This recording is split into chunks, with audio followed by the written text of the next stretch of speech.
Donc le cheval est devant moi, il arrive comme ça, j'ai un petit peu peur, il se met contre moi, donc moi je me mets de côté et il met son ventre qu'il avait un peu rebondi comme ça contre mon ventre et il s'arrête là.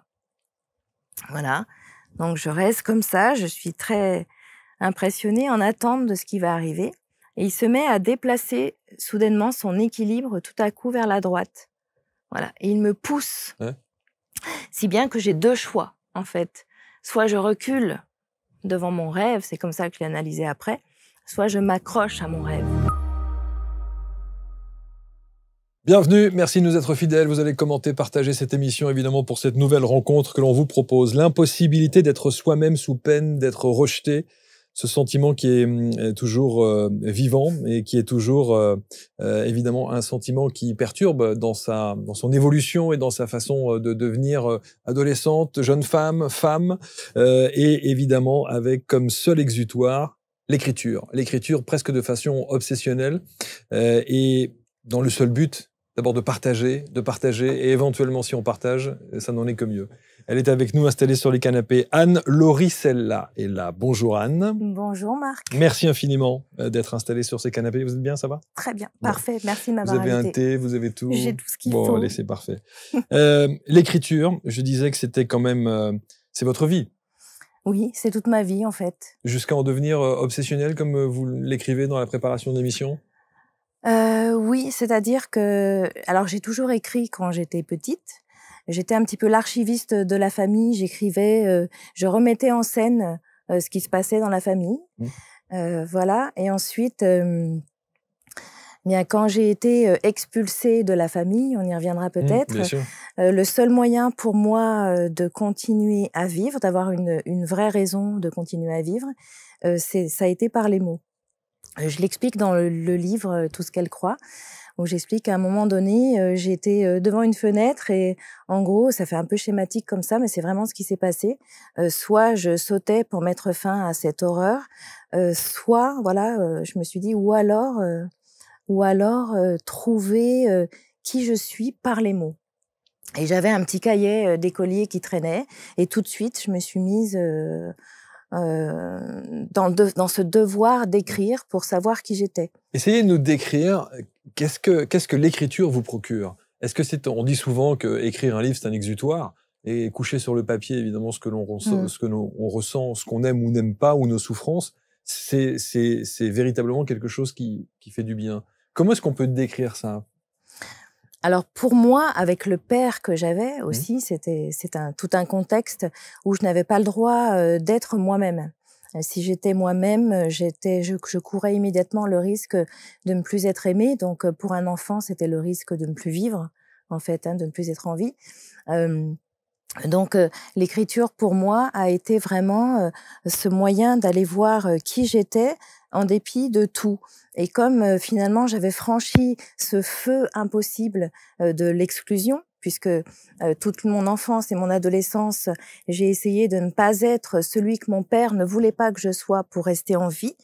Et quand finalement j'ai parlé, c'est la parole qui m'a sauvée, c'est vraiment le verbe qui est à l'origine de la vie. Et quand j'ai fini par parler, j'ai été donc expulsée de la famille. Et c'est malgré tout par le verbe que j'ai dû, chercher qui j'étais. C'était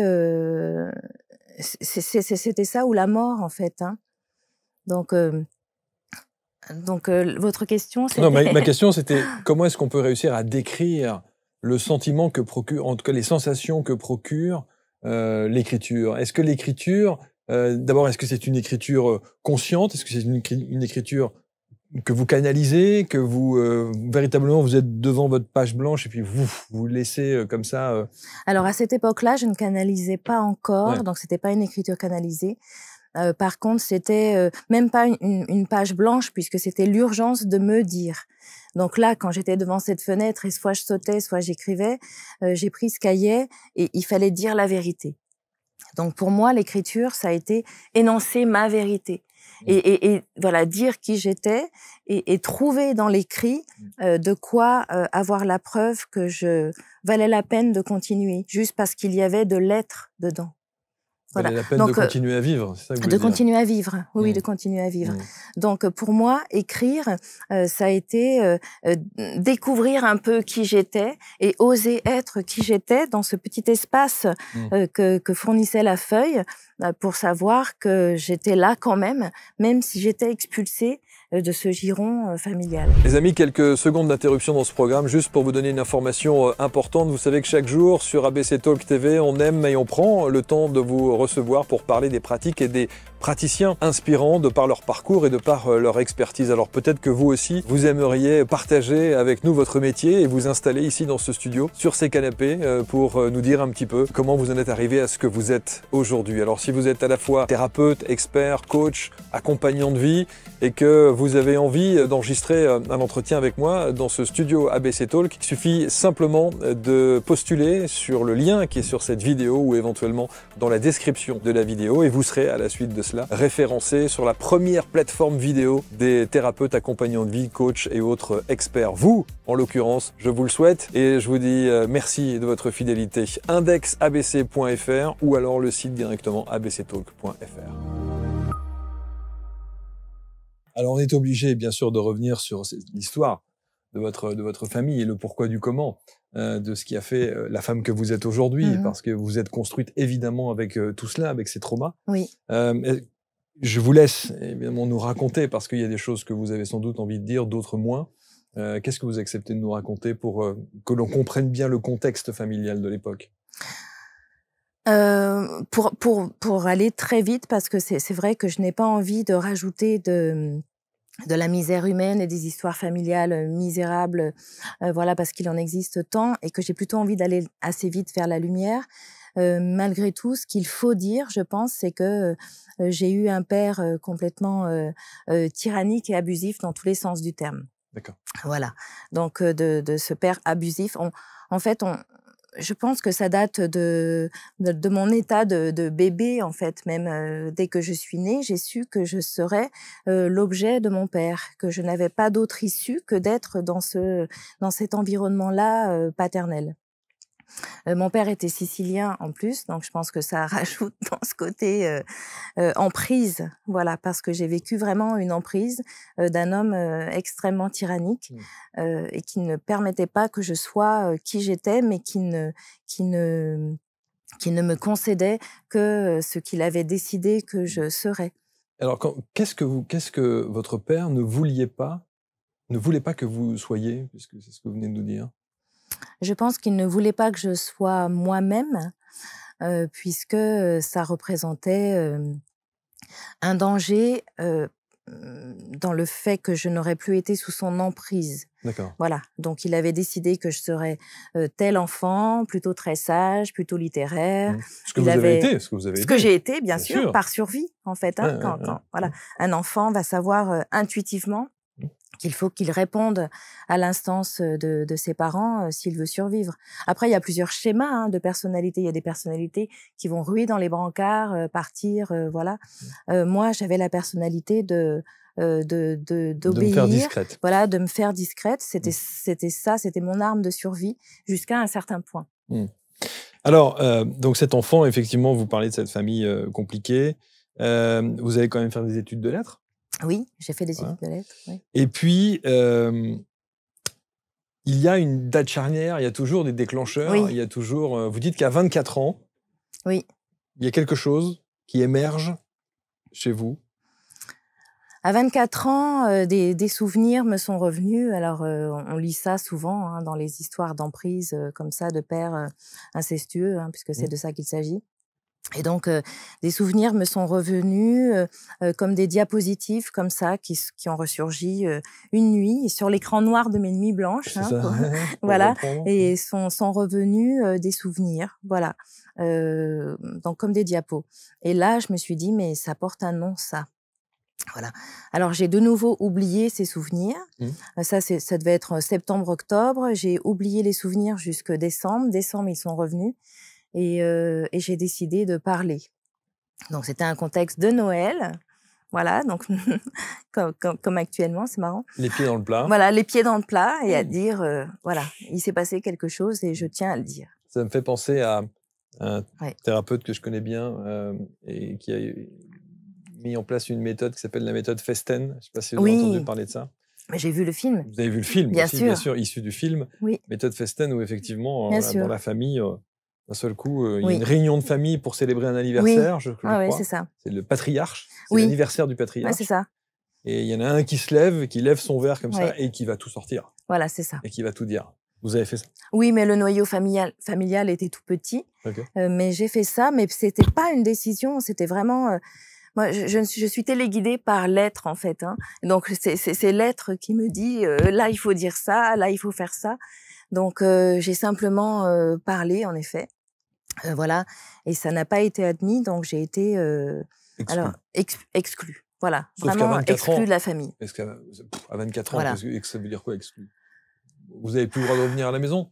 Oui, bien sûr. Alors, il y a plus de relations avec personne, voilà.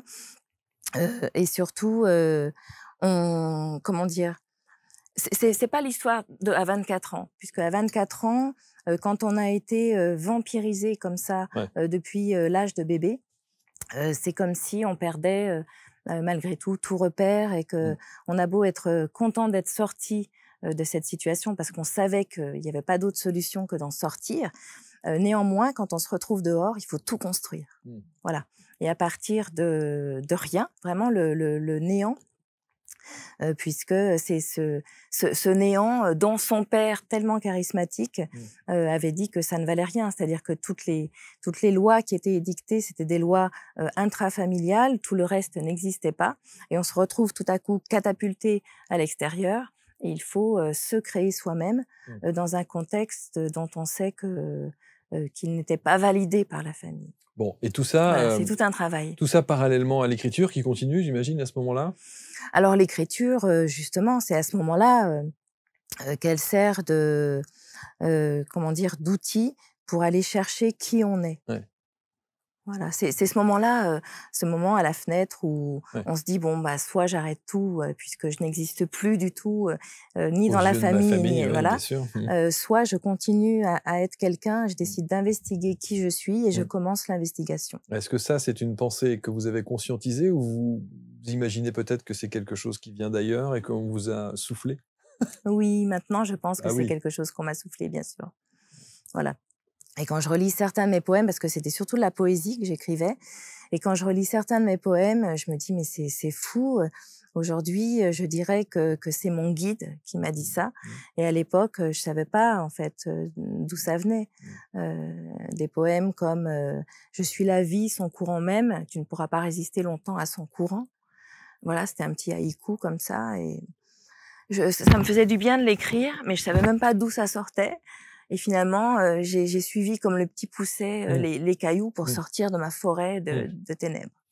Alors, vous allez grandir évidemment avec tout ça. Et puis, alors, il y a dans votre histoire, il y a des étapes clés. On a parlé de celle-là, hein, évidemment, à 24 ans. Il y a aussi, un petit peu plus tard, on a tous quelqu'un qui nous conseille un bouquin. Oui. Il y a donc un ami à vous qui vous conseille le fameux... Le Secret. Le Secret. Oui. Bon, tout le monde... Oui. Soit vous avez vu le film, soit vous avez écouté les audios. Alors, je pensais que vous alliez dire Charles Juliet avant. Parce qu'il y a mon frère qui m'a offert un livre voilà, de petits entretiens et d'extraits de textes sur Charles Juliet. Et c'est d'abord lui qui a été en quelque sorte mon arbre sous lequel je me suis réfugiée. Voilà, et les journaux qu'il a écrits, les poèmes qu'il a écrits. Voilà, je m'en suis complètement inspirée parce que c'est une aventure intérieure dont il parle. Et finalement, j'ai compris que je commençais moi aussi mon aventure intérieure. Donc ça a été la base, la première base. Voilà, la première base. Mais après, effectivement, il y a eu ce déclic. C'était en 2013. Voilà, un contexte un peu déprimé, à pas trop savoir où j'allais, ce que je voulais faire, ce que je voulais être, avec des parents toujours muets. Voilà. Et un ami m'a dit, est-ce que je peux t'offrir un livre? Voilà. Et ça a été Le Secret. Oui, Le Secret. Donc là, ça a été... ça a répondu finalement à une recherche de spiritualité que j'ai eue dans cette époque-là, à sentir qu'il y avait quelque chose de plus grand, sans savoir quoi. Et ce livre a immédiatement répondu à la question. Bon. Voilà. Vous viviez de quoi à l'époque? Je me débrouillais toujours pour avoir un travail alimentaire dans l'édition. Voilà, donc là, j'étais responsable de la rédaction dans un magazine à Paris. J'avais toujours et je pense que j'étais aidée aussi, constamment aidée, avec une possibilité de travailler 3 jours par semaine, puis 2 jours par semaine, pour ne faire que écrire du mercredi au dimanche. Donc c'était tout le temps comme ça, en fait. Voilà. Et quand j'ai lu Le Secret, je l'ai mis en pratique tout de suite. Voilà. Et il s'est passé des choses immédiatement incroyables. Ce que je n'ai jamais su faire. C'est fou, hein. C'est vrai? Ah, j'ai jamais su faire. On me l'a offert aussi, hein. Oui. Et alors, il s'est rien passé pour vous? Bah, non, c'est-à-dire parce que j'étais pas assidu, quoi. Oui. J'étais pas dedans. Oui. Et c'était au tout début. Alors, c'est que la soif est peut-être pas aussi intense que ça. Si, mais enfin, en tout cas, voilà, peut-être que je l'exprime d'une autre manière en faisant ce que je fais aujourd'hui. Mais enfin bon, voilà. Voilà. Alors, revenons bien sûr à votre histoire. Alors, dans les éléments déclencheurs, vous expliquez quand même, dans chaque fiche de prod, on demande quel a été le moment clé. Il y en a plusieurs, évidemment, et on a bien compris la chronologie des faits. Mais il y a cette année 2020 où vous sortez... Voilà, alors donc après des années d'écriture où j'ai écrit beaucoup de poésie, des albums aussi pour les enfants, on y reviendra peut-être. Qui est là, ouais. Voilà, et voilà des années d'écriture avec des publications très régulières, donc j'ai une quinzaine de publications. Il est arrivé ce moment où après avoir vu un film de Hubert Viel qui s'appelle Artémis Cœur d'artichaut, j'ai eu une sorte de déclic et tout mon livre est arrivé en 7 parties. Voilà, je l'ai écrit en quelques semaines. Et c'est Tout ce qu'elle croit. Donc, le livre qui est ici, qui a été accepté par les éditions Buchet-Chastel. Et ce livre, donc, je me suis réjouie qu'il soit publié parce que j'ai réussi à y cristalliser toute mon histoire. Donc, l'histoire de cette famille dont je parle. Et contrairement à beaucoup de livres qui sortent sur l'inceste, qui sont des livres coup de poing, où on sort la colère comme ça, et puis où on laisse un peu le lecteur avec ça, là, j'ai tenu à dire dans ce livre, c'est toujours ce souci de la vérité que j'ai, en fait. Hein. Comme au bord de ma fenêtre, je me suis dit, soit j'arrive à trouver ma vérité, soit je saute. Là, ce livre, il a essayé de dire la vérité d'une famille dysfonctionnelle qui a aussi donné de l'amour. Oui, parce que vous dites une famille heureuse et même parfaite. Oui. Une famille, une petite fille et son père idéal, fusionnel, dont elle recherche sans cesse l'amour. Et à la fin de l'adolescence, la jeune fille prend soudain conscience que l'emprise du père menace jusqu'à sa vie même. Voilà, exactement, parce que c'est vrai que c'est tout le principe d'une famille perverse. Un être pervers comme l'était mon père allait me mettre sur un piédestal, me faire croire que j'étais extraordinaire, et puis avec tout l'abus et la maltraitance qu'il y avait derrière. Donc ce livre est en 3 parties. La première partie avec le cri qui va vraiment dénoncer ce qui s'est passé. Une deuxième partie inventaire où je vais recenser presque de façon neutre tout ce qu'il y avait dans la famille de pièces, de meubles, d'objets pour essayer de garder avec des souvenirs derrière chaque objet, chaque meuble. Voilà. Et la dernière partie qui s'appelle l'armoire. Comme si j'avais gardé sur des rayons tout festonné de dentelle tous les beaux souvenirs de la famille. Donc je pense que à un moment où beaucoup de livres sortaient sur l'inceste pour dénoncer, ce livre, lui, il essayait d'englober toute la vérité, et donc il y a eu aussi de l'amour. Il y a eu aussi des bonnes choses et des belles choses. Donc peut-être que ce livre était un petit peu à contre-courant de ce qui sortait aussi. Et il fallait, à l'heure de MeToo, il fallait dénoncer. Bien sûr, voilà, il fallait être vif. Ce livre n'est pas vif. Ce livre essaie d'être une totalité. Sauf que il va y avoir blocage. Sauf qu'il va y avoir blocage. Donc le livre est normalement prévu en novembre 2019. Voilà. Et moi, je suis dans la loi de l'attraction. Donc je me dis, c'est formidable, le livre va être publié, voilà, extraordinaire. J'apprends que le livre est reculé à février 2020. Je me dis, c'est formidable, c'est sûrement pour la meilleure chose, voilà. Et on arrive en février 2020, le confinement et la fermeture des librairies. Voilà. Donc le livre est comme aseptisé par cet événement. En fait. Est-ce que ça ne remet pas en question la loi d'attraction? Alors je pense que non, dans la mesure où j'ai longtemps réfléchi oui, depuis février 2020. Donc je pense que j'avais une peur fondamentale en fait, une peur d'être visible, puisque être visible dans ma famille, c'était la mort, puisque être moi-même, ça n'était pas accepté par mon père. Donc me montrer telle que j'étais, je risquais la mort. Et je pense que cette peur de mort a eu raison de ma volonté d'être visible et que du coup ça m'a valu ce retard de publication et le fait que le livre a été très peu visible. Bon, et alors dans la série des bonnes nouvelles, évidemment, 1 an plus tard, vous avez votre chat. Oui. Que lui arrive-t-il? Il tombe malade. Alors voilà, après ça, c'est sûr que j'ai erré un petit peu à être bloquée dans l'écriture. Et mon chat tombe malade. Donc, elle a des croûtes sur le dos. On l'avait laissée pour des petites vacances. Et très souvent, elle se couvrait comme ça de croûtes. Et alors, généralement, c'est un épisode qui nous amenait chez le vétérinaire avec des piqûres, avec vraiment une maladie longue. Et une amie qui fait des massages Kobido, des massages japonais, me dit « Mais mets tes mains sur Dounia, ma chatte, mets tes mains sur elle, nous avons tous du magnétisme, essaye. » Voilà. Alors, Anne qui essaye sur Dounia, voilà, ça donne ça, et à pouffer de rire et à me dire « Mon Dieu, mais qu'est-ce que je suis en train de faire, en fait ?» Voilà. Et il ne se passe rien. Donc, le lendemain, je réessaye. Et comme dans cette période-là de latence, où j'ai délaissé l'écriture, mais où au contraire la spiritualité s'est développée chez vous, énormément, et j'ai lu par exemple toute l'œuvre de Laïla Del Monte qui a communiqué avec les animaux, et là j'ai eu cette sorte d'impulsion, de réflexe de dire j'appelle les médecins du ciel de Laïla Del Monte. Voilà, les médecins du ciel qui travaillent avec Laïla Del Monte, s'il vous plaît, utilisez mes mains comme des outils.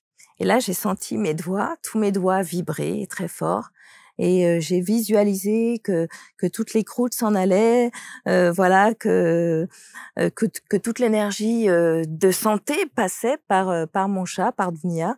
Et ça a duré peut-être 5-10 minutes. Et le lendemain, je caresse mon chat et je me dis, mais qu'est-ce que c'est que ça? Voilà, et je vois que toutes les croûtes sont là avec des petites touffes de poils au bout. Et j'ai qu'à passer mes mains comme ça avec les ongles sur mon chat. Elle n'a plus aucune croûte. Tout est dans la main et tout est parti. Et elle est guérie. 1 mois après, elle a une petite grosseur sur le ventre, donc un kyste. Je l'emmène chez le vétérinaire, bien sûr. Cet épisode n'était pas assez convaincant pour moi. Donc, je l'emmène chez le vétérinaire qui me dit « Oh là là, on va être obligé de l'opérer. En même temps, elle a 16 ans, c'est compliqué. On prend quand même un rendez-vous pour l'opérer. » Et puis, il fallait qu'elle soit à jeun pour l'opération. Donc, mais ce jour-là, il faisait beau, on part à la plage, je viens de Nantes, on part à la plage, on revient, et mince, j'avais oublié d'enlever le pot de croquettes de mon chat, donc je ne sais pas si elle peut être à jeun ou pas pour l'opération. Donc j'appelle, il me dit on retarde d'1 semaine, et je me dis là, ce délai d'1 semaine m'est donné pour que j'essaye quelque chose. Donc j'essaye, voilà, je pose mes mains, je fais venir voilà, les énergies de plus haut, et je demande qu'elle soit guérie, et ça a été le cas en fait. Le kyste qui était assez gros, bombé, vraiment assez important, s'est résorbé. On aurait dit un petit raisin sec. Voilà. Donc je l'emmène voir le vétérinaire, et qui me dit écoutez, continuez de faire ce que vous faites parce que ça fonctionne et c'est plus la peine de l'opérer. Bon, à partir de ce moment-là, vous vous dites magnétiseuse? Non, pas du tout. Non, pas du tout. Alors je fais un rêve, voilà. Je fais un rêve. Je me dis toujours écrivain en berne, et quand est-ce qu'on va venir me chercher pour écrire? Mais je fais un rêve avec des chevaux qui viennent me chercher. Donc là, c'est comme le rêve, c'est comme un grand tunnel comme ça, très haut, de parois, et une dizaine de chevaux viennent à moi et me donnent de l'amour. Et je me réveille pleine d'un amour incroyable, fait de chevaux. Alors, je précise juste que j'ai été allergique aux chevaux pendant une dizaine d'années. Donc, je traversais un pré, je voyais même pas le cheval. Je me mettais à avoir des yeux comme ça, à éternuer, à tousser. Et j'avais une allergie aux chevaux. Pourquoi? Je l'ai compris après, parce que je n'étais pas alignée à qui j'étais, en fait. Hein. Voilà. Et là, donc, je fais ce rêve de chevaux qui vient me chercher. Et le lendemain, j'étais en train de faire un travail avec un des carnets de défis des 100 jours de Lilou Massé sur l'écriture inspirée. Et comme, bien sûr, l'écriture était ma vie, c'est le seul défi des 100 jours que j'ai fait avec Lilou Massé. Et où il fallait donc apprendre à développer cette écriture inspirée. Et j'en étais au 4e jour. Donc, je venais de faire le rêve. Le 4e jour, j'ouvre mon cahier. Ah bah aujourd'hui, on va pas écrire et on va faire un tableau de vœux. Donc, allez chercher dans vos magazines, vos catalogues, tout ça. Et sur le coup, je me dis, bah, j'ai donné tous mes catalogues hier à une voisine qui en avait besoin. Je ne peux pas faire l'exercice. Ou alors, je me souviens qu'au fond d'un placard, j'ai des programmes, voilà, des anciens programmes quand je suis arrivée à Nantes de lieux culturels. Donc, je fouille dans ces programmes et j'ouvre tout de suite sur une page avec photo pleine page, la joue d'un cheval et une main humaine comme ça qui caresse la joue. Et c'est tellement la substance même de mon rêve que je lis l'article. Et c'est une femme dans le Morbihan qui fait des stages autour des chevaux, qui fait de l'équithérapie. Ouais. Voilà, l'équithérapie. Et qui fait un stage par mois. Le stage suivant, c'est le lendemain de ce jour où je tombe sur cet article. Et là, je ne réfléchis même pas. Donc, j'appelle et il reste une place. Donc, je dis, c'est pour moi. Ça fait beaucoup. Ça fait beaucoup. Donc, je sais qu'il y a beaucoup d'histoires comme ça dans vos émissions. Non, mais elles sont toutes singulières. Mais c'en est une de plus. C'est magnifique. Voilà. Donc, je vais dans le Morbihan et je suis là en présence de chevaux. Il y a notamment un exercice extraordinaire qui consiste à réfléchir à une question qui nous tient vraiment à cœur, qu'on a à poser aux chevaux.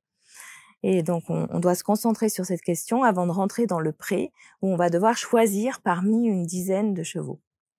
Je choisis le cheval le plus grand, le plus beau, le plus blanc, voilà, avec des yeux bleus, d'un bleu limpide, presque blanc, qui m'impressionne un peu, je dois dire. Voilà, et puis je suis devant ce cheval, il broute, il me regarde, il broute, il me regarde, et il finit par venir vers moi. Voilà, donc il vient vers moi, et je dois ajouter que quelques jours avant, je m'étais dit, tiens, par curiosité, dans quelle posture se met le soignant qui va soigner des chevaux? C'est vrai, est-ce que le cheval doit être couché? Est-ce qu'il est à cheval dessus? Voilà. Et donc, j'avais vu que le soignant était debout avec les deux mains posées comme ça sur la colonne vertébrale et qui travaillait comme ça. Okay.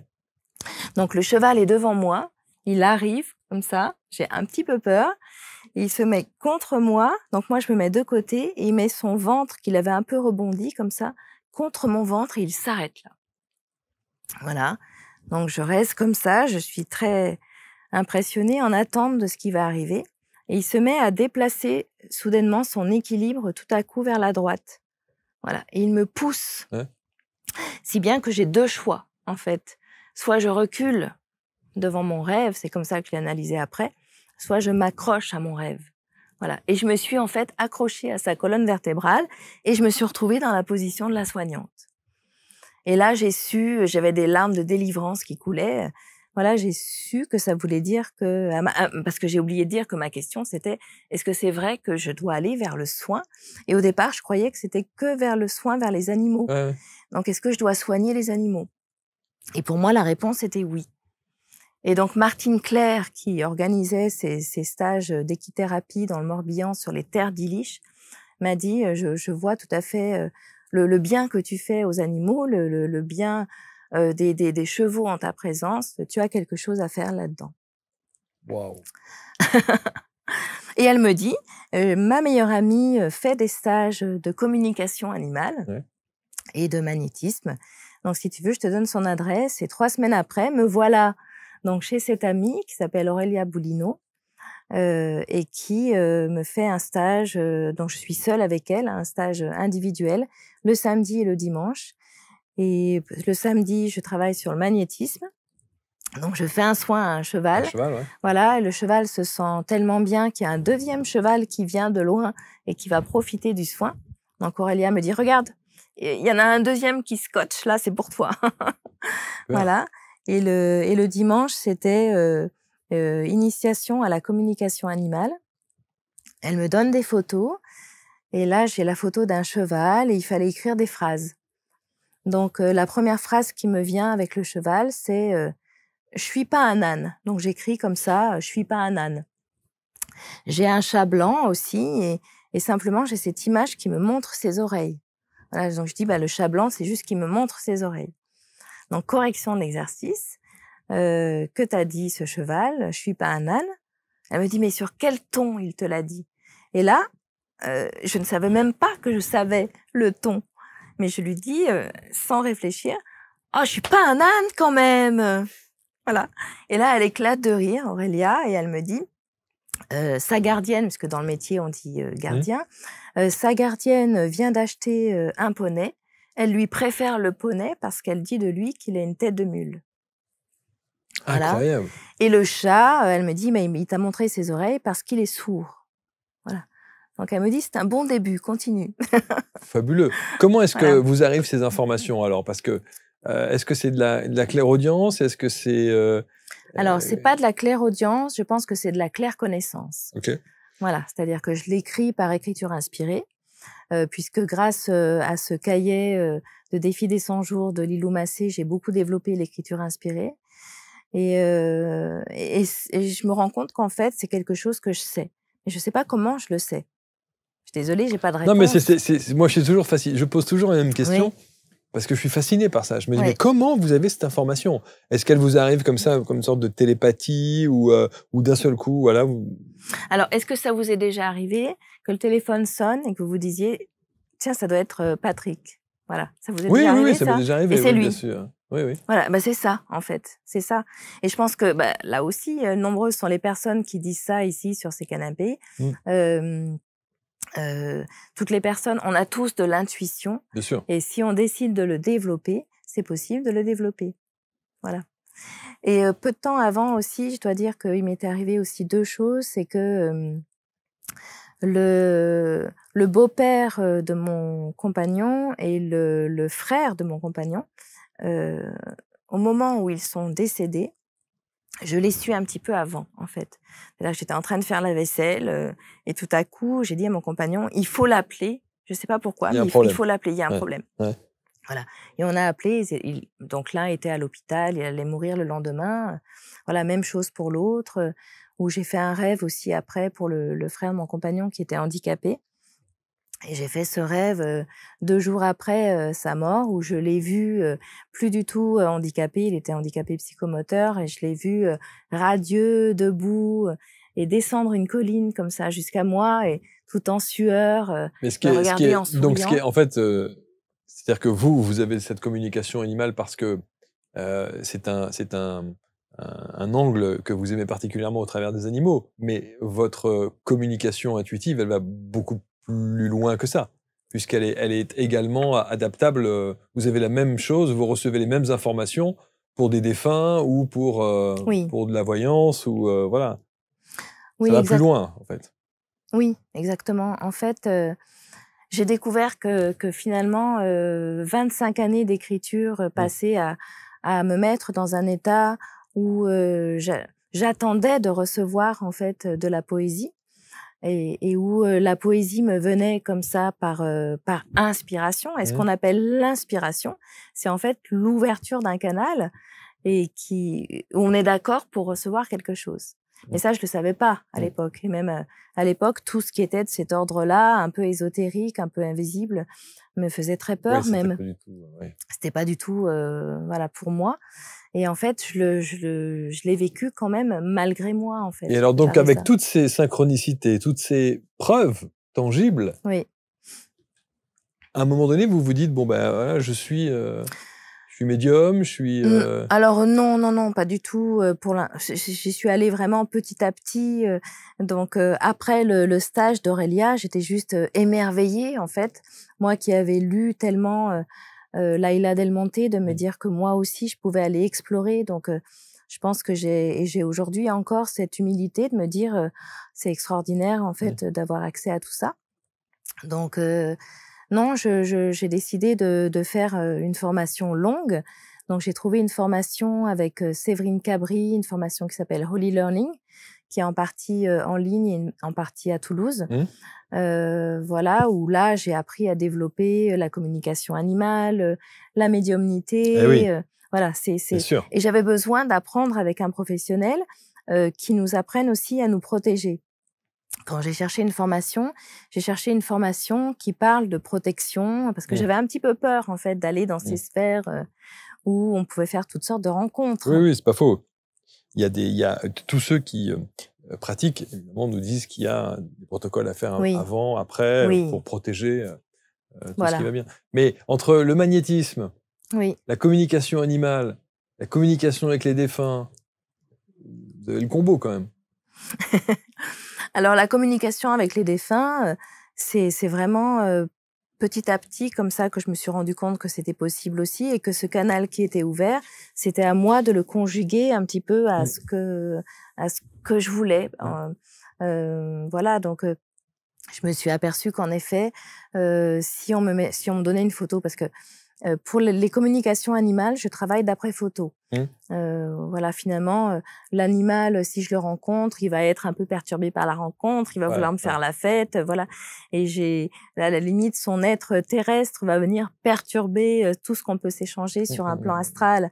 Donc, j'ai découvert qu'il était beaucoup plus riche de travailler seulement d'après photo. Et finalement, de l'animal aux humains, il n'y a eu qu'un pas, et je me suis aperçue qu'effectivement, travailler d'après photo sur une personne vivante, une personne décédée, c'était la même chose, c'était le même langage en fait. Et vous avez des choses extrêmement précises dans vos visualisations ou dans ce que vous ressentez? Oui, alors j'ai des choses précises, j'ai des messages aussi, donc toujours par écriture intuitive. J'ai toujours un petit bloc-notes avec moi, hein, que ce soit pour une communication avec un défunt, une communication avec une personne vivante aussi. J'ai un petit carnet et donc je vais me brancher avec les énergies de la personne et je laisse venir ce qui vient, et il y a un message d'âme à âme. Donc peut-être qu'on peut en venir là au déroulé du soin. Oui, bien sûr, parce que vous dites que vous avez 3 types de soins. Voilà, alors je propose 3 types de soins. Suite à la formation avec Séverine Cabri de Holy Learning, donc je propose des soins qui sont ce que j'appelle des soins traditionnels, où je vais travailler sur l'aura, je vais travailler sur les chakras, donc je nettoie les énergies de chacun. Et ensuite, je vais, donc toujours en canalisation, donner mes mains, en fait, pour le soin. Et là, je vais recevoir des informations extrêmement précises sur tel organe à travailler. Alors, ça peut être selon le mode de la médecine chinoise, travailler le cycle Qi, le cycle Cheng, ou travailler tel organe plus précisément. Je vais avoir des informations sur des mémoires à couper aussi. Donc, je vais aller ce qu'on appelle dans les archives akashiques. C'est ce que j'ai appris dans cette formation. Les archives akashiques qui sont comme une sorte de base de données astrale. Bibliothèque universelle. Voilà, de bibliothèque universelle. Donc, je rentre dans ces archives akashiques et je vais demander s'il y a une mémoire pour la personne. Donc, 3 types de mémoires. Hein. Une mémoire dans sa vie là, une mémoire transgénérationnelle, ou une mémoire dans une autre vie. Et je vais avoir les informations comme ça par médiumnité. Alors, soit c'est pas que j'entends, c'est que j'ai la pensée qui vient, et la première pensée qui vient est la bonne. Soit je vais procéder par oui et par non avec mon pendule corps. Ah oui. Voilà, c'est-à-dire que un peu comme le procédé du pendule, hein, mais là ça passe dans mon corps, et je vais poser une question et je vais avoir une réponse par oui, être penchée en avant, par non, penchée en arrière. Et comme ça, j'avance pas à pas. Et je vais couper les liens karmiques qui relient la personne avec telle ou telle mémoire et la dégager petit à petit de tout ce qui l'entrave. C'est pas moi qui détermine à l'avance. Oui. Je n'ai pas une sorte de protocole établi. C'est-à-dire qu'une personne vient avec sa problématique, entre guillemets, voilà. Et vous adaptez en fonction de votre boîte à outils, quoi. Alors, c'est même pas ça, parce que ça serait une action volontaire de ma part. C'est-à-dire qu'il y a une personne qui vient, d'abord, elle a décidé avant si elle veut un soin traditionnel ou un reconnective healing ou une reconnexion personnelle. Ça, c'est les 3 types de soins que je propose. Puisque donc, après ma grande formation avec Séverine Cabri, j'ai eu envie d'approfondir encore ce que je faisais. Et toujours à l'affût de vidéos, et c'est comme ça que je connais votre chaîne, que j'adore. Toujours à l'affût de vidéos, je trouve une vidéo sur Eric Pearl. Voilà, l'américain Eric Pearl, donc ce chiropracteur qui, un jour, dans une séance normale, va finir par capter des énergies qui sont beaucoup plus hautes et qui décide d'investiguer, qui fait même venir à lui des scientifiques quantiques, et pour savoir un peu ce qui se passe quand il accède à ce genre de hauteur vibratoire. Donc, les scientifiques se déplacent avec des instruments et identifient en effet que lorsqu'il agit, les vibrations sont beaucoup plus hautes, et ce qui peut générer des guérisons immédiates. Enfin, voilà, vous connaissez Bien sûr, Eric Pearl. Et là, je me dis, je veux absolument faire ça. Donc, me voilà partie dans une formation avec... Enfin, pas avec lui en personne, mais avec son équipe à Bordeaux. Et donc, je suis, voilà, j'ai un certificat de Reconnective Healing et de reconnexion personnelle. Il faut peut-être que j'explique ce que c'est. La reconnexion personnelle ? Les deux. Oui, allez-y. Vous avez raison. J'y vais. Donc, le Reconnective Healing, ça va se passer en une demi-heure. C'est une séance d'une demi-heure où, contrairement au soin dont je viens de parler, le soin traditionnel où je vais être traversée par les énergies de la personne et où je vais sentir quelles mémoires sont à travailler, quels organes sont à travailler, et où je vais terminer la séance par un petit message en écriture inspirée. Le Reconnective Healing, c'est tout à fait autre chose. Ça se passe pas dans l'astral, puisque tout ce que je décris pour un soin traditionnel se passe dans l'astral. Le Reconnective Healing, je vais justement me connecter à ces courants d'énergie auxquels s'est connecté presque par inadvertance Eric Pearl, et qu'il transmet maintenant dans ses formations.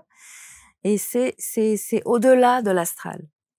C'est-à-dire que on va se connecter à des énergies qui vont être porteuses de toutes les, j'allais dire presque de toutes les vérités concernant la personne, parce que ce sont des énergies qui vont contenir la vérité de tout être vivant.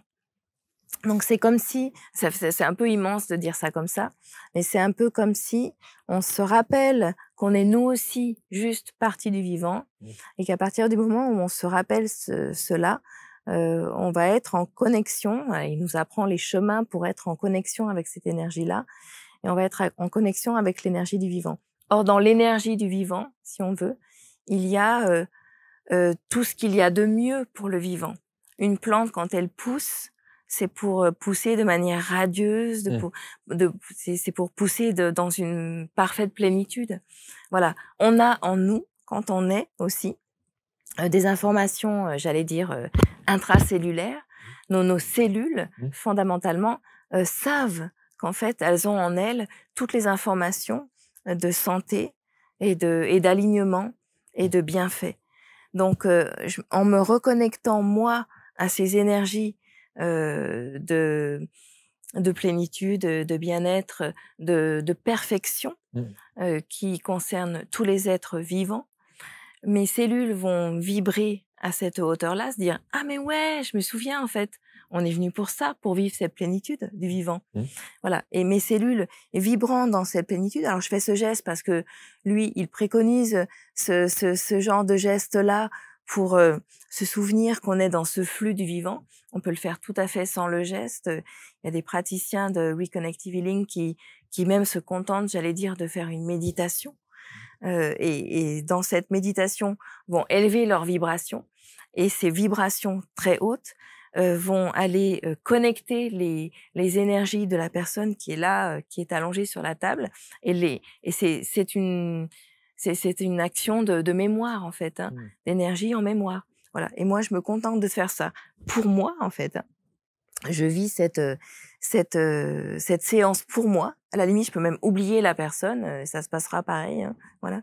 Et la personne va se mettre d'ailleurs à avoir ce qu'on appelle des registres très souvent. Donc elle va avoir par exemple les paupières qui papillotent comme ça, ou elle va avoir. J'ai eu dernièrement une dame âgée de 90 ans qui s'est mise à lever la main comme ça. Voilà, elle avait la main en l'air comme ça et elle s'en souvenait même pas à la fin. Ou il va y avoir des soubresauts, il peut y avoir plein de choses, des légers mouvements dans l'épaule. Voilà. Ensuite, je prends toujours par l'écriture, hein, finalement, elle est jamais bien loin, mais par l'écriture, à la fin, je vais noter tout ce que les gens me disent. Donc, ils vont me dire j'ai vu telle couleur, j'ai vu telle image, j'ai senti qu'on me touchait le pied. C'est vous qui m'avez touché le pied? Ah, non, non, pas du tout, je vous ai pas touché le pied. Voilà, donc c'est ce qu'on appelle ces registres-là, qui sont juste la marque du fait que leur corps et leurs énergies, leurs cellules vont monter en cran, en fait. Voilà, et recevoir plein d'informations. Je suis très bavarde, non? Non, mais c'est très bien, c'est très bien. Mais c'est passionnant parce qu'on se rend compte que c'est incroyable le cheminement entre la première partie de cette émission où vous racontez, évidemment, on est obligé de revenir pour donner le contexte. Oui. Et la suite, que je trouve incroyable. C'est-à-dire qu'on vous fait... La seule chose où on peut se poser la question, c'est de savoir est-ce que vous étiez obligé de passer par... On dit souvent ça, que les thérapeutes, les accompagnants de vie passent par ces chemins sinueux, parfois extrêmement douloureux, pour en arriver à ce que vous êtes là. Or, est-ce qu'il y a un lien? Je suis pas sûr. Alors, pour moi, oui, je pense que... ce que je répondrais à ça, c'est que il y a autant d'histoires que de cheminement d'âme. Sans doute. Voilà, et sans doute une âme peut-être plus avancée ou voilà n'aurait pas eu besoin d'en passer par là. Beaucoup d'âmes ont besoin d'en passer en effet par des épreuves pour comprendre et pour en arriver à cette sorte de comment on va dire, c'est presque une épreuve par le feu en fait. Oui, bien sûr, voilà, bien sûr. de purification. Voilà. Et si on brûle tout, qu'est-ce qui reste? Il reste ce noyau. Voilà. Moi, tout a été brûlé. Qu'est-ce qu'il est resté? Un noyau. Et c'est ce noyau qui par soif de vivre, voilà, qui va renaître, en fait, qui va renaître, bien sûr. Et qui va aller par sa volonté de vivre, bien sûr. Et exiger des raisons de vivre, sinon il s'élimine. Donc il faut que les raisons de vivre, elles vaillent le coup. Donc on peut expliquer effectivement comme ça. Donc aujourd'hui, comment est-ce que vous vous considérez? Parce que là, on a mis par exemple énergéticienne et communication animale. Oui. Bon, certes, mais j'ai l'impression que le spectre il est bien plus grand que ça. J'aime pas dire médium parce que très souvent on catalogue vite. On catalogue et puis on va s'imaginer que je vais parler de l'avenir. Voilà, donc je suis pas médium dans le sens où je ne suis pas voyante. Voilà, je vais pas vous dire l'avenir si vous venez me voir. Par contre, je me sers de la médiumnité pour recevoir des informations qui vont vous servir et dont je peux pas avoir idée avant. Voilà, donc énergéticienne, oui, parce que je me sers effectivement de l'énergie dans mon travail et que à chaque fois qu'on vit quelque chose de négatif, on va perdre de l'énergie. Donc il s'agit effectivement il s'agit bien de ça. Donc il s'agit bien de récupérer ce que la vie nous fait perdre en énergie. Donc oui, énergéticienne. On aurait pu dire magnétiseuse aussi. C'est vrai. La Séverine Cabri qui m'a formée à Toulouse se dit magnétiseuse. Magnétiseuse. Voilà. Pour moi, peut-être la différence entre magnétiseur et énergéticien, il me semble que le magnétiseur va plus puiser dans son énergie à lui et ensuite avoir besoin de se renouveler dans son énergie. Voilà. Alors que moi, l'énergéticienne, je me sens comme un canal, comme une antenne. Et quand j'ai fait un soin, je suis plus en forme qu'avant le soin. C'est-à-dire que j'ai pas besoin d'aller me recharger ouais, après. beaucoup le disent que Ouais, c'est un je suis plus en soin. forme. C'est un soin pour la personne qui est Oui. effectivement en phase, mais c'est aussi un soin pour vous. Oui. Parce Alors, que vous... on n'a pas parlé de la reconnexion personnelle, qui est le 3e soin que je propose, si vous me permettez. Allez-y, bien sûr. Voilà.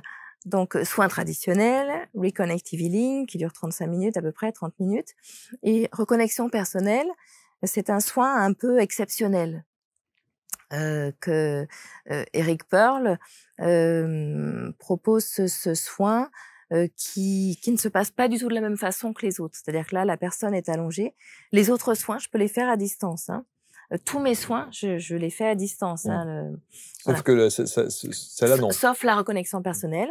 La personne doit être là parce que là, je vais faire des choses extrêmement précises avec mes mains. Donc, la personne est allongée. Je ne la touche pas, mais je vais activer des points de magnétisme, des points d'acupuncture. Je vais activer des lignes selon les méridiens et aussi ce qu'on appelle des lignes axiatonales de l'univers, qui sont aussi celles que j'utilise pour faire des soins de maison, parce que c'est aussi des choses que je fais. Quand je vous dis que c'est un couteau suisse de spiritualité, c'est voilà, on passe du magnétisme à la communication animale. Oui, mais c'est la même chose. Oui, en fait. bien sûr. C'est les mêmes choses parce qu'il s'agit de circulation d'énergie et de capter des informations et de réinsuffler ces informations dans la personne ou l'animal. Et c'est juste différentes façons de faire. La reconnexion personnelle, c'est, je pense, quand on est prêt, et c'est pour ça que très souvent, je préconise et Eric Pearl aussi d'ailleurs préconise 1, 2, voire 3 séances de Reconnective Healing, de façon à rehausser son niveau vibratoire et pour être prêt à recevoir la reconnexion personnelle. Reconnexion personnelle, je vais par exemple activer des points comme ça entre les 2 tempes, je vais tracer des lignes, et ces fameuses lignes axiatonales de l'univers, ce sont des lignes qui nous traversent, comme elles traversent des maisons ou des souterrains sous les maisons. On sait que les lieux sacrés sont érigés bien souvent sur des intersections de lignes axiatonales. Et donc, je vais rebrancher la personne aux lignes axiatonales qui la concernent. C'est-à-dire que chaque individu que l'on est a son pendant éthérique dans l'univers, ou en tout cas les informations qui le concernent précisément dans l'univers.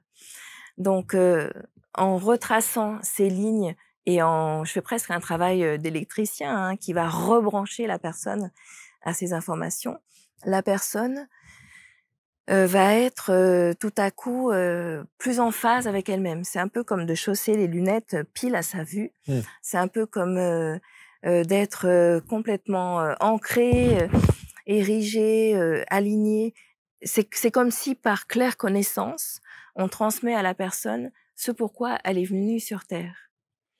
Donc, toutes les personnes qui se demandent, mais justement, ce qu'elles sont venues faire ici, qui ont l'impression d'être dévoyées, de ne pas savoir, voilà, où elles en sont, et particulièrement par les temps qui courent, avec tous ces changements dans le monde que l'on vit, où on est très nombreux à se poser la question, ce rebranchement qui a lieu une fois dans sa vie. Donc, c'est extraordinaire. Ouais, et c'est de l'acquis, une fois que... C'est de l'acquis, parce que c'est une réinformation. Une fois que les cellules sont réinformées, c'est acquis. Ouais, c'est en un fait, réengrammage. C'est un réengrammage. Voilà, vous avez dit le mot.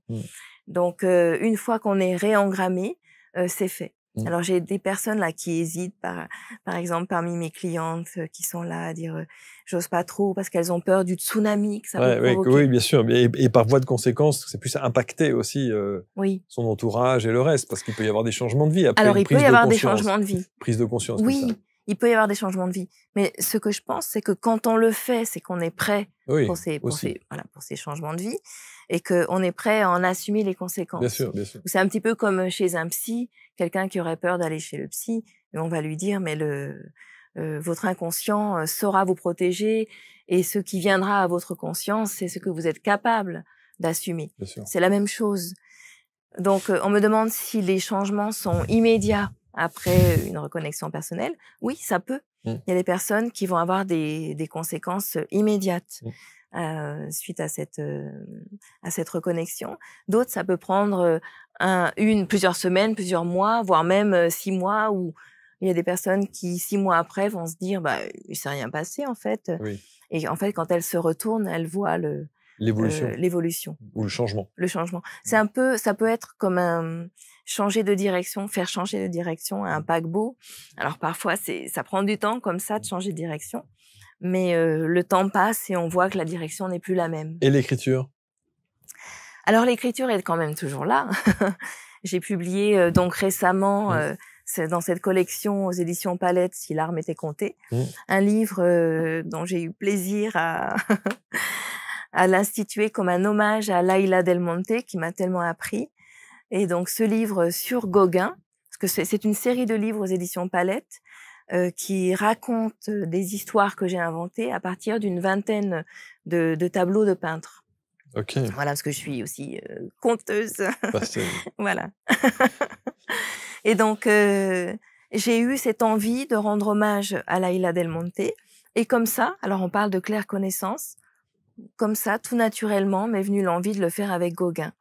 J'appelle Laïla pour lui demander une préface qu'elle accepte de faire très gentiment, et elle me dit « C'est incroyable que vous ayez choisi Gauguin, c'est mon peintre de chevet ». Donc voilà, c'est... Ça ira au niveau de synchronicité chez vous. Voilà, c'est une synchronicité. Je pense qu'il y a quand même... Les signes sont là quand même. Oui, les signes sont là. Ouais. Vous êtes encore dans ce doute? Oui, je pense que comme toutes les personnes qui viennent là, le doute est là, mais de moins en moins quand même. Et je pense que c'est bien qu'il soit là. Oui, clairement. Oui. Bon, en tout cas, on va mettre les liens pour qu'on puisse retrouver évidemment tous les ouvrages que vous avez pu proposer. On va mettre les liens aussi en dessous de la vidéo, vous les trouvez maintenant. Pour rentrer en contact avec Anne, si vous souhaitez avoir ces soins, quelle que soit la catégorie que vous aurez choisie. La 1, la 2 et ou de la 3. n'importe où. Moi, je fais des soins à Los Angeles, mais sans bouger de Nantes. C'est ça, ouais. Voilà, les soins à distance, je tiens à le dire, sont de la même qualité que les soins en présentiel. C'est exactement la même chose, puisque je me branche sur les énergies de la personne.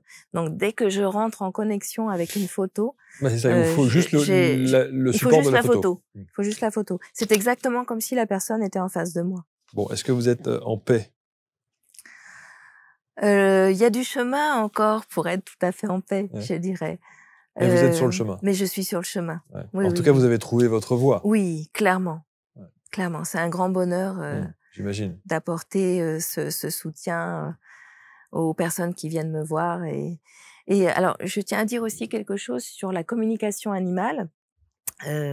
Beaucoup de personnes viennent me voir pour régler un problème de comportement ou de santé de leur animal. Il faut vraiment qu'elles soient prêtes à entendre des choses que l'animal va dire et qui va mettre en marche la personne. Voilà, ça n'est jamais anodin. Oui. Si vous m'appelez pour une communication animale, c'est sans doute que vous êtes prêt à avancer aussi vous-même. Clairement, parce que l'animal va vous dire vos cas de vérité, quoi, quelque part. Oui, mais avec la bienveillance la plus totale. Bien sûr, mais il faut s'attendre à ça. À des révélations, à des choses. C'est pas juste pourquoi mon chat fait pipi partout. Bien sûr, c'est ça. Voilà.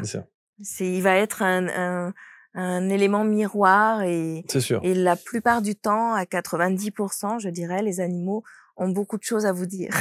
Ça, c'est sûr.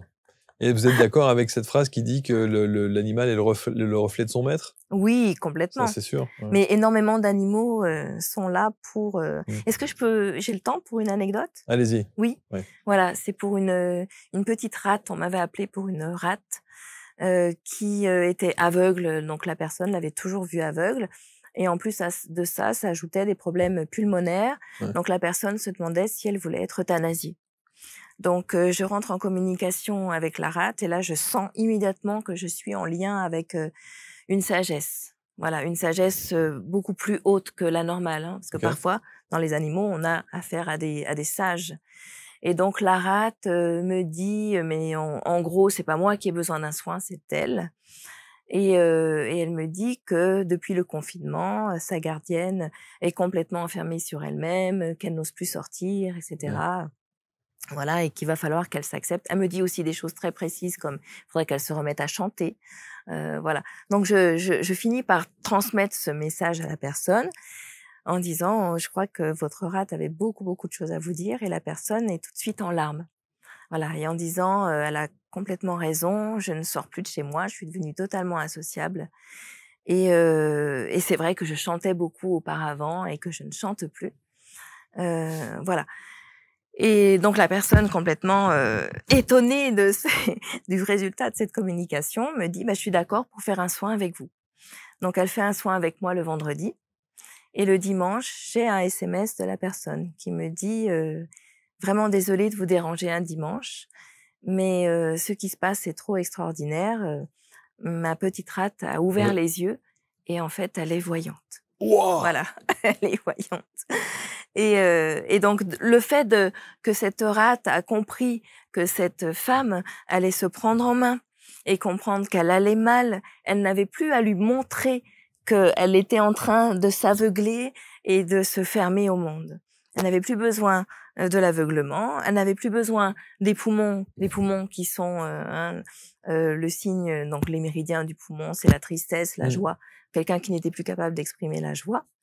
Voilà, Incroyable. incroyable. Donc guérison, guérison pour l'animal. guérison immédiate de l'animal, mais de la gardienne Et aussi. par voie de conséquence Par voie sur de la gardienne. conséquence. Ouais, incroyable. En tout cas, merci Anne de nous avoir vous en prie. de s'être confiée de cette manière-là. On va mettre, vous avez tous les liens autour de cette vidéo pour que vous puissiez rentrer en contact avec Anne, évidemment. Les liens également sur ses ouvrages. D'ailleurs, je crois qu'on en a ici, il y en a 2 qu'on peut présenter. Oui. Hein, et c'est évidemment lui aussi, c'est un hommage? Non, Non. ça c'est une histoire sur le douanier Rousseau. D'accord. Voilà. Bon, en tout cas, continuez à écrire. Oui, je parce continue. que je pense que cette écriture qui vous arrive comme ça, c'est quand même aussi un cadeau, hein, Oui. Ah oui, absolument. très clairement. Et donc un cadeau aussi à la fin de chaque soin, hein, qui se termine par une écriture. Une Il y a des écriture. gens qui viennent me voir aussi avec une avidité concernant ces messages Eh oui. qui sont des vrais éclairages sur Bien leur sûr, voie. bien sûr. Merci beaucoup Anne. Merci Marc. Prenez soin de vous. Vous aussi, merci bon retour beaucoup. à Nantes. Et puis, du coup, vous avez des animaux chez vous maintenant? Alors j'ai eu un chat pendant 18 ans, Bah oui, celle que j'ai bien sûr, soignée, celle que voilà, vous avez parlé tout à qui est l'heure. partie, Bah oui. qui est décédée en novembre dernier. D'ailleurs, j'ai su, en un regard, j'ai su qu'elle partait. Et pour l'instant, j'en ai Non, pas d'autres. bon. Voilà, parce qu'elle est dans mon cœur Bah encore. oui, bien sûr. Mais bien sûr. il y aura la place pour d'autres, c'est sûr. Évidemment. Merci infiniment. Merci, Marc. Vous allez commenter avec bienveillance comme toujours, vous partagez. Et puis nous, on se retrouve très vite pour une prochaine rencontre. Salut.